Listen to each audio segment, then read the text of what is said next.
Пирамид 3 дахь бичлэгтээ тавтай морил. За өнөөдөр 2019 оны 3 дугаар сарын 20-ны өдөр. Тэгээд өнөөдөр манай хотод амар гоё дулаахан байлаа. Яг л бүр ойрд яагаад гэхээр айгүй их бороосон.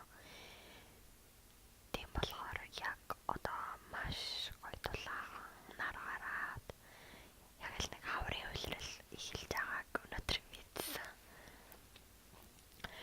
За би өнөөдөр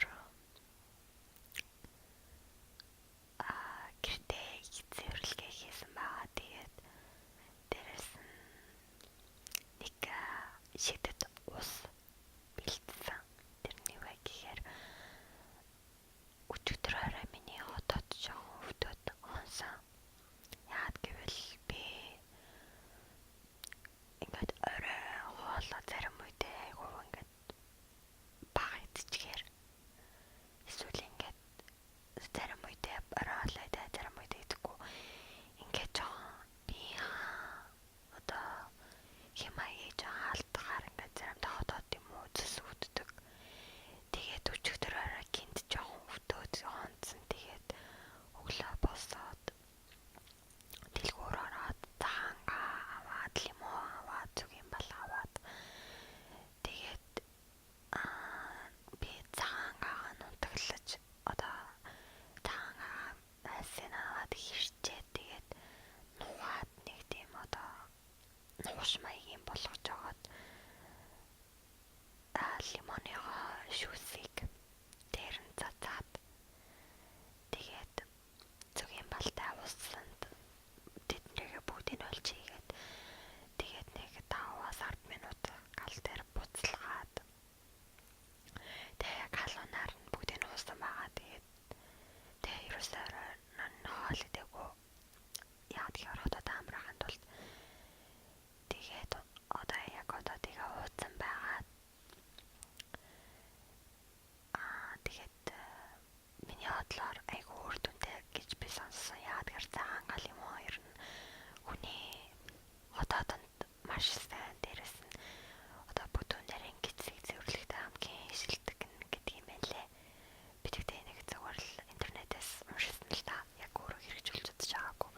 Тийм болохоор яг өнөөдрөөс ихлэ хэрэгжүүлж үзэх гэж хэлсэн. Тэгээд нэг 7-10 хоног ч юм уу яг энэ усаа уугаад явна. Ингийн ус биш. Яг энэ усаа уугаад өглөө уугаад орой уугаад хоолоо идэхдээ тааруулж тэ ерөнхийдөө цагийнхаа баримжааг айгүй тийм зөв болоо идчих хэрэгтэй юм байлээ.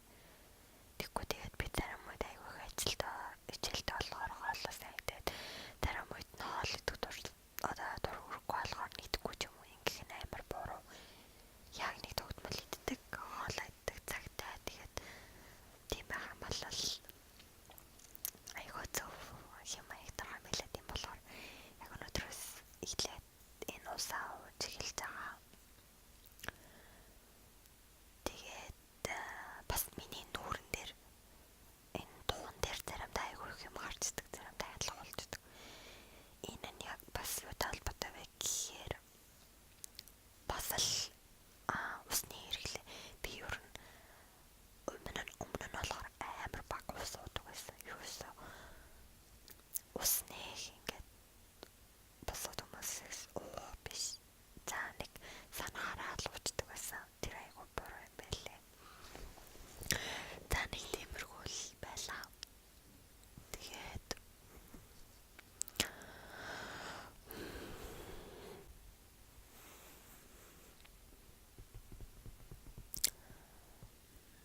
манай